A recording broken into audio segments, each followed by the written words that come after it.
അപ്പോൾ ആദ്യത്തെ സിനിമ തന്നെ വലിയ സിനിമ ആയതുകൊണ്ട് രണ്ടാമത്തെ സിനിമ അതിൻ്റെയും മുകളിൽ ചെയ്യണം, അല്ലെങ്കിൽ അതായിരിക്കും ഒരു മേക്കർ എന്നുള്ളത് എൻ്റെ പേഴ്സണൽ ആഗ്രഹം. അപ്പോൾ ഈ ഒരു സമയം അല്ലെങ്കിൽ ഈ ഒരു 2 വർഷം മാറി നിൽക്കാൻ എനിക്ക് അപ്പോൾ തോന്നിയില്ല.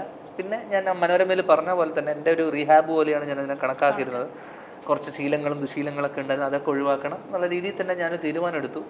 കുറച്ച് കണ്ടിന്യൂസ് ആയിട്ട് വർക്ക് ചെയ്യുക. അപ്പം എനിക്കൊരു ഓൾട്ടർനേറ്റ് കരിയർ ഓപ്പണിംഗ് അവിടെ ഉണ്ടായിരുന്നത് ഈ പറഞ്ഞ പോലെ അഭിനയം അവിടെ മാറ്റി വെച്ചിരിക്കുകയായിരുന്നു. ഒരു സിനിമ വരുന്നു, ഇങ്ങോട്ട് വന്നതാണ്, ഞാൻ അങ്ങോട്ട് പോയിട്ട് ആരെയും അപ്രോച്ച് ചെയ്തിട്ട് സിനിമ വരുമെന്ന് പറഞ്ഞാൽ ഒരു സിനിമ വന്നു. പിന്നെ ഒരു കുത്തൊഴുക്ക് പോലെ കുറച്ചധികം സിനിമകൾ വന്നു, പ്രളയം. അപ്പം പ്രത്യേകിച്ച് ഒരു സെലക്ഷൻ പ്രോസസ്സിലൂടെ കടന്നു പോകാത്ത ഒരാളായതുകൊണ്ടും ഞാൻ എൻ്റെ സുഹൃത്തുക്കളാണ് മിക്ക വന്നവരും പലരും. അപ്പം ഞാൻ പല സിനിമകളും കമ്മിറ്റ് ചെയ്യാൻ തുടങ്ങി. എല്ലാവരും ബിഗിനേഴ്സ് ആയിരുന്നു, അവരൊന്നും ഒരിക്കലും അവരുടെ സിനിമ മോശമാക്കണം എന്ന് വെച്ചിട്ട് ചെയ്യുന്നില്ല. പക്ഷേ എവിടെയൊക്കെയോ അവരുടെ കാൽക്കുലേഷൻ പാളി പോകുന്ന സമയത്ത് വീണുപോയ സിനിമകളുണ്ട്. അതിലും നന്നായ ഓഡിയൻസ് ഉടൽ എന്ന് പറഞ്ഞ സിനിമ അത്യാവശ്യം നല്ല അഭിപ്രായം കിട്ടി. ഒടുക്കം ഇപ്പോൾ നദികൾ നല്ല അഭിപ്രായം കിട്ടും. സന്തോഷം. എന്നാലും ഒരു ദിവസം എത്ര കഥ വരെ കേൾക്കാറുണ്ട്? എല്ലാ ദിവസവും ഞാൻ കഥ കേൾക്കുന്ന ആളാണ്. അത് ഒരുപാട് സിനിമ ചെയ്യാൻ വേണ്ടി കഥ കേൾക്കുന്നില്ല, അങ്ങനത്തെ ബ്രെയിൻ സ്റ്റോമിങ് അല്ലെങ്കിൽ അങ്ങനത്തെ സെഷൻസിലൂടെയാണ് പലപ്പോഴും നമ്മൾ കഥകൾ കേട്ടോണ്ടിരിക്കുമ്പോഴാണ് അത് എനിക്ക് ഗുണം ചെയ്യുന്നുണ്ട്. നാളെ ഞാനൊരു കഥ ആലോചിക്കുമ്പോഴും ചിലപ്പോൾ അയാൾ പറയുന്ന ഒരു കഥയിലായിരിക്കാം, അല്ലെങ്കിൽ അയാൾ പറയുന്ന ഒരു സംഭവത്തിന് എനിക്കൊരു എന്തെങ്കിലും ഒരു ഐഡിയ കിട്ടും. അപ്പോൾ അങ്ങനെയുള്ള നറേഷൻ അല്ലെങ്കിൽ അങ്ങനെയുള്ള ബ്രെയിൻ സ്റ്റോമിങ് സെഷൻസ് ആണ് നമുക്ക് ഔട്ട്സൈഡേഴ്സ് ആയിട്ടുള്ള അല്ലെങ്കിൽ പുറത്തുള്ള ആൾക്കാരുടെ ഇൻട്രാക്ഷനിലൂടെയാണ് നമ്മൾ പലപ്പോഴും പുതിയ പുതിയ സബ്ജക്റ്റുകളും ചെയ്യുമ്പോഴാണ് നമുക്ക് പുതിയ പുതിയ ഐഡിയാസ് കത്തുക. അതുകൊണ്ട് തന്നെ ഞാൻ ഒരു ദിവസം മിനിമം ഈ പറഞ്ഞ പോലെ 1-2 സബ്ജക്റ്റുകൾ കേൾക്കാൻ ആഗ്രഹിക്കുന്ന ആളാണ്. എന്നുവെച്ചാൽ എല്ലാ ദിവസവും കഥകൾ കേൾക്കുന്നതല്ല, എന്നാൽ പോലും വരുന്ന കഥകളൊക്കെ ഞാൻ മിക്കതും കേൾക്കാറുണ്ട്. ഞാനൊരു കാര്യം ചോദിച്ചോട്ടെ, എപ്പോഴെങ്കിലും ഇപ്പം ഇന്റർവ്യൂ ഒക്കെ ഇത്രയും സൂപ്പർ ഹിറ്റാണ്, വൈറലാണ്, ധ്യാനിന്റെ മുഖം കണ്ടാൽ തന്നെ ഡിജിറ്റലി എല്ലാവരും ഇങ്ങനെ അടുത്തത് എന്താണ് ഇന്റർവ്യൂ കൊടുക്കാനും കേൾക്കാനും ഇങ്ങനെ കാതോർത്തിരിക്കുകയാണ്. അപ്പോൾ എപ്പോഴെങ്കിലും ഒരു വിഷമം തോന്നിയിട്ടുണ്ടോ? ഇത്രയും പേര് എന്നെ സോഷ്യലി എല്ലാം സപ്പോർട്ട് ചെയ്യുന്നുണ്ട്, എന്നാൽ എൻ്റെ സിനിമകളൊന്നും തിയേറ്ററിൽ സപ്പോർട്ട് ചെയ്യും എന്നൊരു വിഷമം എപ്പോഴെങ്കിലും തോന്നിയിട്ടുണ്ടോ? ഇല്ല, സപ്പോർട്ട് ചെയ്യണമെങ്കിൽ സിനിമ നല്ലതാണെങ്കിൽ ഇപ്പോഴും ഞാൻ വിശ്വസിക്കുന്നത് വെച്ച് കഴിഞ്ഞാൽ എൻ്റെ സിനിമ നല്ലതാണെങ്കിൽ കൃത്യമായി അതിൻ്റെ ഫീഡ്ബാക്കാണ് എനിക്ക് ഇപ്പോൾ കിട്ടിക്കൊണ്ടിരിക്കുന്നത്. കാരണം സിനിമ നന്നായപ്പോൾ, കാരണം ഇതൊരു മഹാത്ഭുതം ഭീകര സിനിമയൊന്നുമല്ല, പക്ഷേ ഒരു മിനിമം സിനിമ ഒരു ആവറേജിന് മുകളിൽ നിൽക്കുന്നതായപ്പോൾ പോലും ആൾക്കാർ ആക്സെപ്റ്റ് ചെയ്യുന്നുണ്ട്. കാരണം എന്നോടുള്ള ഇഷ്ടം അത് റിഫ്ലക്റ്റ് ചെയ്യുന്നുണ്ട് തിയേറ്ററിൽ.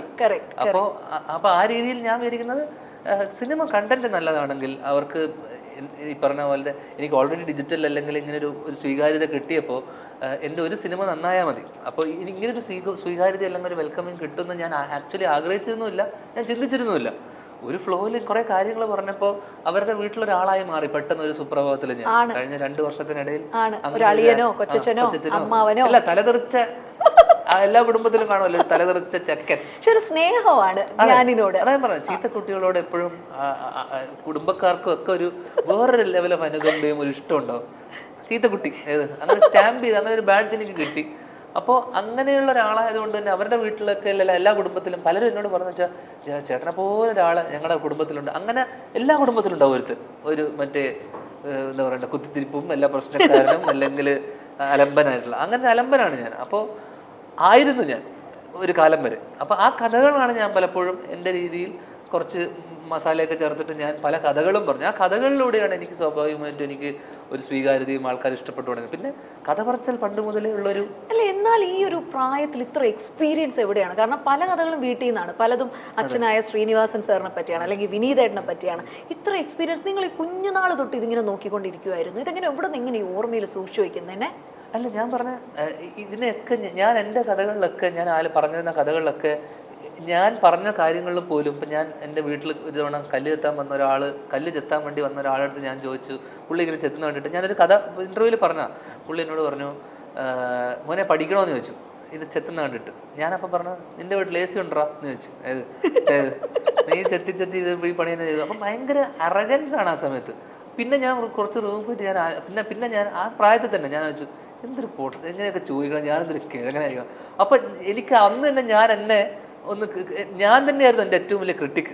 ഓക്കെ, അപ്പം ഞാൻ ആലോചിച്ചിരുന്നു എന്തൊരു ഊളയായിരുന്നിരിക്കണം ഞാൻ ഇങ്ങനെയൊക്കെ ചോദിക്കണമെങ്കിൽ, അല്ലെങ്കിൽ ഇങ്ങനെയൊക്കെ ചിന്തിക്കണമെങ്കിൽ ഞാൻ എന്തൊരു. അപ്പം എനിക്കൊരു 3rd person പെർസ്പെക്റ്റീവ് ഉണ്ടായിരുന്നു എൻ്റെ കാര്യത്തിൽ തന്നെ.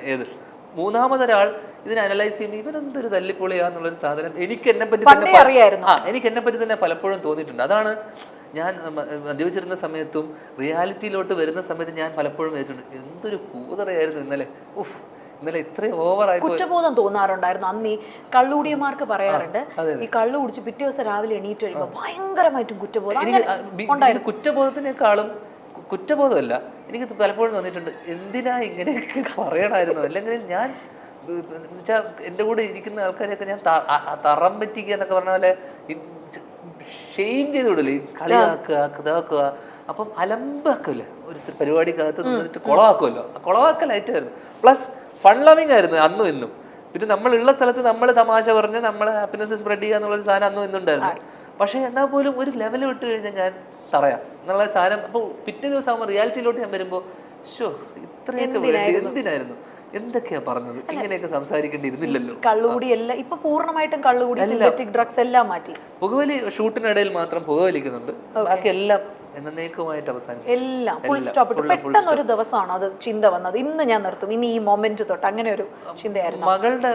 മകൾ ജനിച്ചതിന് ശേഷമാണ് എനിക്ക് അങ്ങനെ ഒരു ബോധോദയം. അല്ലെങ്കിൽ മകളായത് കൊണ്ടാണോ അതോ മകളായതുകൊണ്ടല്ല, ഒരു കുഞ്ഞ് ജനിച്ചപ്പോഴേക്കും മനസ്സിലായി വേറൊരു ഒന്നുമില്ല, കുറച്ചു കാലം കൂടെ ജീവിക്കണം, അല്ലെങ്കിൽ ഇവിടെ കുറച്ചു കാലം കൂടെ കാണണം എന്നൊക്കെ ഉള്ളൊരു, ചത്തുപോകും എന്നുള്ളൊരു ലെവലിലോട്ട് ഇങ്ങനെ അടിച്ചു കഴിഞ്ഞാൽ, അല്ലെങ്കിൽ ഇങ്ങനെ ഉപയോഗിച്ച് കഴിഞ്ഞു കഴിഞ്ഞാൽ മരണപ്പെട്ടു പോകുന്നൊക്കെ ഒരു ചിന്ത വന്നു തുടങ്ങി. അവൾ ജനിച്ചതിന് ശേഷം എനിക്ക് അവളെ കൂടെ ടൈം സ്പെൻഡ് ചെയ്യുക, അല്ലെങ്കിൽ ഇനി നാളെ അവളുടെ വളർച്ച, അല്ലെങ്കിൽ അവളുടെ കല്യാണം, അങ്ങനെയൊക്കെ ഞാൻ വലിയ ലെവലിലോട്ട് ചിന്തിച്ചു തുടങ്ങി. അവരുടെ മക്കള്. അപ്പോൾ ഇതൊക്കെ ചിന്തിച്ചു തുടങ്ങിയപ്പോൾ ഇതിന് ആത്യന്തികമായിട്ട് വേണ്ടത് നമ്മൾ ജീവനോടെ ഇരിക്കുക എന്നുള്ളതാണ്.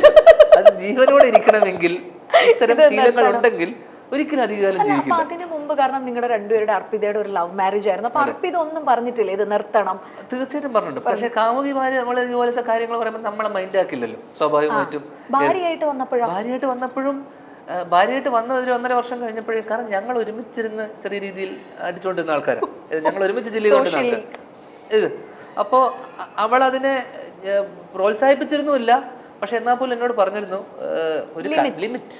ഏത് ഇന്ന് ഞാൻ അവളെ ലിമിറ്റ് ചെയ്യേണ്ടി വരുന്ന അവസ്ഥയുണ്ട്, അത് വേറെ അതിൻ്റെ ഒരു ഐറണി അതാണ്.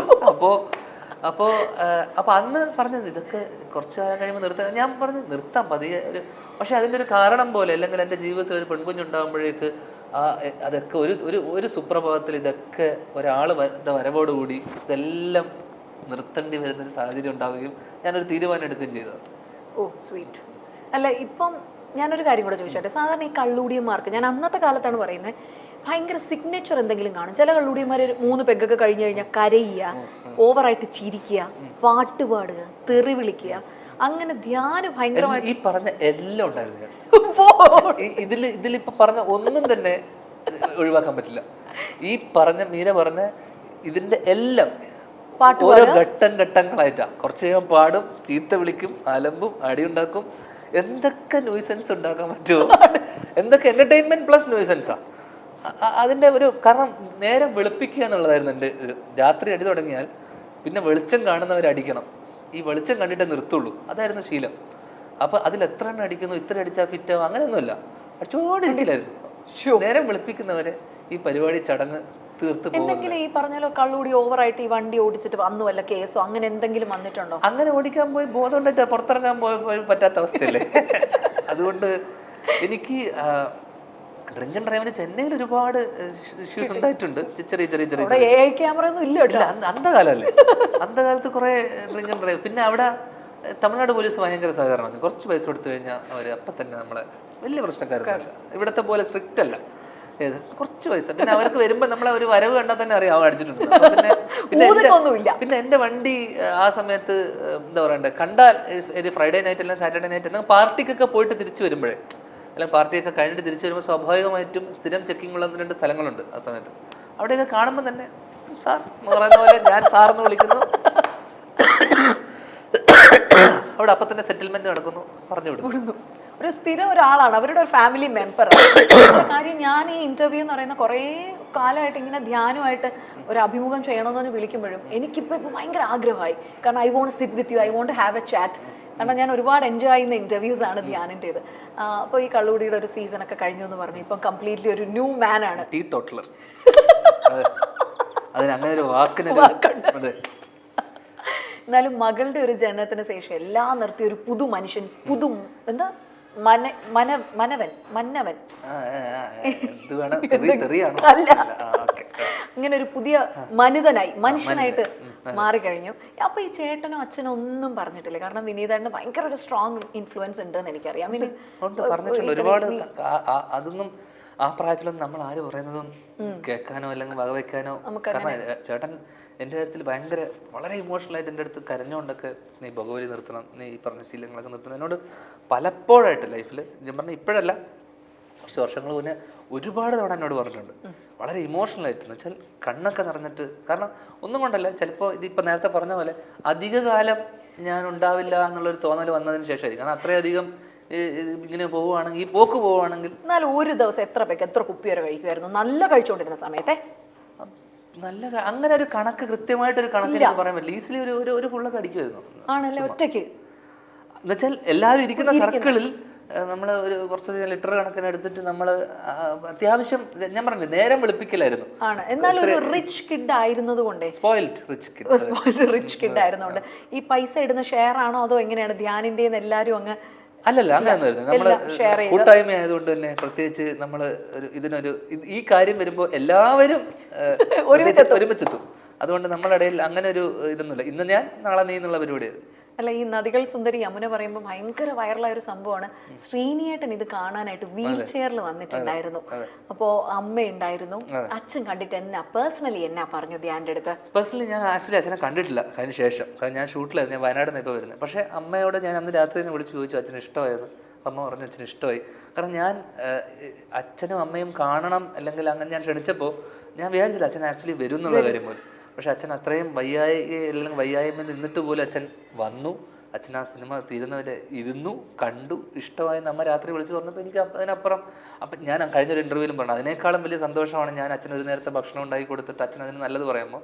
പക്ഷേ ഇതൊരു ടോപ്പപ്പ് പോലെ, ഒരു ആഡ് ഓൺ പോലെ, അല്ലെങ്കിൽ വേറൊരു ചെറിയ ഓണ കേക്ക് എന്ന് പറഞ്ഞ പോലെ ഇത് സിനിമയും കൂടെ നല്ലതെന്ന് പറഞ്ഞപ്പോൾ ഒരുപാട് സന്തോഷം തോന്നി. അച്ഛൻ പറയോ കുറച്ചുകൂടെ ചൂസ് ചെയ്യാവണം നീ? ഇല്ല, ഞങ്ങൾ അങ്ങനെ സിനിമാ ചർച്ചകൾ ഇല്ല. കാരണം നിനക്ക് നിന്റെ വഴി, എനിക്ക് എൻ്റെ വഴി എന്നുള്ള റൂട്ടാണ് അന്നും നമുക്ക് ആ ഒരു ഫ്രീഡം പുള്ളി എല്ലാ കാര്യത്തിലും. തൻ്റെ തീരുമാനം നിന്റെ വിധി, നിന്റെ തീരുമാനങ്ങളാണെന്നുള്ളത് പോലെ. അല്ല, ഞെട്ടിച്ചു കളഞ്ഞു. കാരണം ശ്രീനിയേട്ടൻ കല്യാണത്തിന് കയറിയിട്ട് വിളിച്ചതൊക്കെ എനിക്ക് ഇപ്പോഴും ഓർമ്മയുണ്ട്. ഞാൻ മകനെന്ന് വിശ്വസിക്കുന്ന ധ്യാൻ ശ്രീനിവാസന് വേദിയിലോട്ട് വരാം. അവിടെ പോലും തഗ്ഗാണ്.